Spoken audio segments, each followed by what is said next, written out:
as we prepare to go racing in 2023. It's lights out and away we go. Kagoda gets away well, as does Max Martin, but behind them there's a flurry of cars, all going side by side into the first corner, as there's a bit of pressure here for Rullatorn.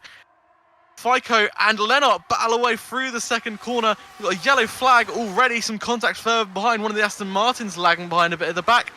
So through the first sort of opening complex, Formula Cringe making up some places. We had some contact further back by the looks of things. Who's fallen down the order? A massive start for Satellite, up 5 places already. Dan Edwin down 1, Formula Cringe up 1, as the order is going through the first lap. Kagoda followed by Max Martin, Lennart, FICO, Rullatorn, Formula Cringe, Dan Edwin, Benny, VSA, and then FB up 3 places at the start, as Splunks has left the session then retire. He's still there, and Machine being raced around as an AI. Interesting start there. Yeah, everyone pretty much keeping their nose clean, but it's not what Lennart would have wanted, I don't think. On those medium tyres, the faster compound, he would have wanted to see if he can challenge, and he might do now. This is a bold place to make an overtake onto the curb. That was very smart there by Lennart to pull away from that. That would have been contact surely. FICO though on the medium tyres right behind him, and I think we're gonna start seeing a Max Martin queue here. Hanging on to the back as we see possibly an overtake. No, I mean, you've got to be a brave man. Even Lennart, as brave as he is into turn 11, surely not. He got a much better line through there than Max Martin though, Tom, and he's got DRS wide open. Is Lennart finally going to get past? He's doing it the hard way, going around the outside, or at least he's going to try to. Max Martin fends him off. Oh! Contact maybe. Max Martin holds the position, and now the outside! The outside!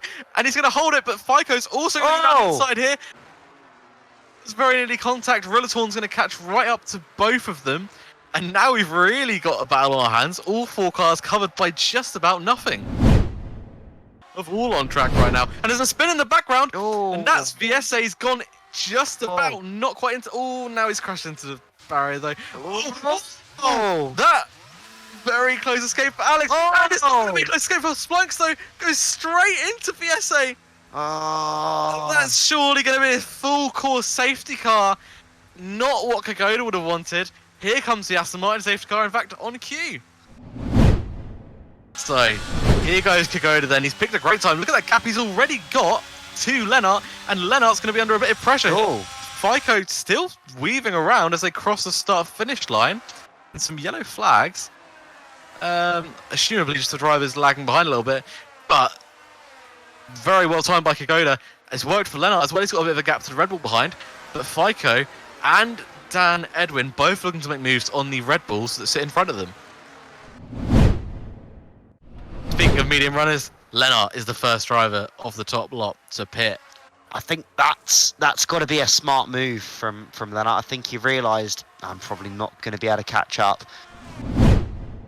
Oh, FICO and Benny going wheel to wheel here. That's not what FICO would be expecting to do today, but Benny really eager to make up that place that he's lost from the grid and hopefully gain some more points, I'm sure, as Vodka gets what I'm fairly certain is a 3-second time penalty. And that's really held up Dan as well. Really held up Dan coming out of that short shoot. He's got the place back now, but he was right on the back of his Mercedes teammate. They do. I mean, it's going to shape out very interesting here. Both Williams might actually have a shout in the points. That's very true. But yep, neither me or you is right, Tom. Kagoda does continue around for yet another lap. Wow. Surely it's got to be soft. Come in. It must be soft. Be hard, soft. Which is on our strategy predictor at the start, which wasn't what was, seen as the ideal strategy. No. There's Dan Edwin and Formula Cringe going wall-to-wall here. Great defending there from Formula Cringe. Dan Edwin had picked a great moment to go for a move there on the outside. Just didn't quite have the speed to carry it around. And we've just been told... Here it is then.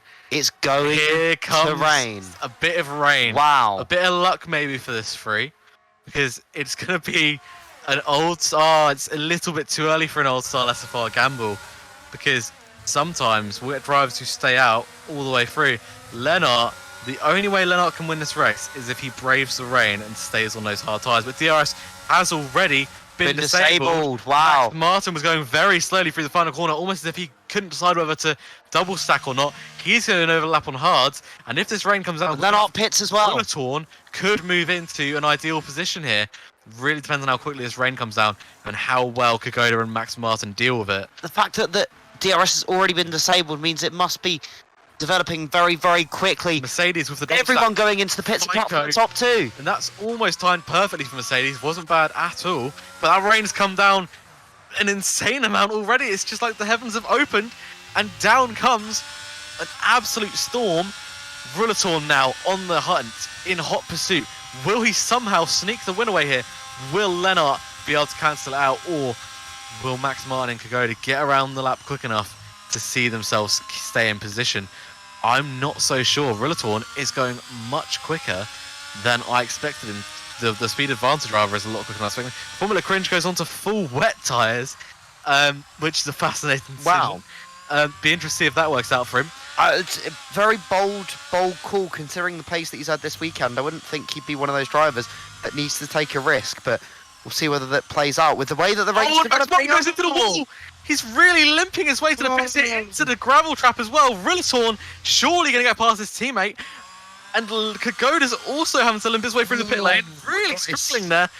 Could this be absolute luck for Rulatorn? It's going to be very close. Lennart into his pit box. Max Martin not even in the pit lane, and Rulatorn going through the final corner. Kagoda's been released before Rulatorn even gets to the final corner. I think Kagoda's just about going to be safe. He's in the pit exit now as Rulatorn speeds his way down the start-finish straight. Be closer Max Martin is going to lose lots of time. I think it will just be yellows for a short period of time, and it looks like it's already been cleared up. Great job from Formula Cringe to hold him Benny off for this long. He probably might get past here, but he's still keeping it to the inside. This is great battling on two different tyre compounds. Is he going to be able to scoop around the outside? I think he might just be able to get through here. He is. Oh, great bit of driving there from Benny, as you say, Tom. Real class. Evie also doing a brilliant job. Still just hanging on to the back of Dan. And I think these pretty much are the positions settled. Although saying that, here it goes. Here he goes Down for a move. Side goes Fico. There's a bit of a wheel banging. He drifts across the curb. Max Martin's going to fight back here, and he takes the position back. And there's no reason for this battle. There's a 6-second penalty on his head, Max Martin has. But he's not going to let Fico get that mental edge on him going into the next round. Closing in half a second behind Max Martin.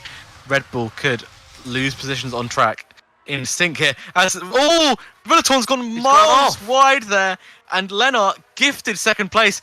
Dan Edwin also picking up a time penalty there, so that's going to drop him behind Evie as it stands. Wow.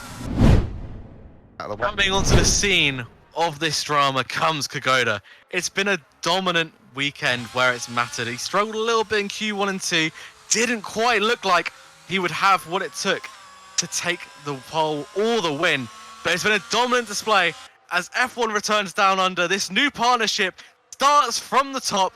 It's a win for Kagoda and Ferrari to start the season. A dominant weekend where it's mattered. Lennart comes across the line to take second place for the prancing horse as Rulatorn takes P3 for Red Bull.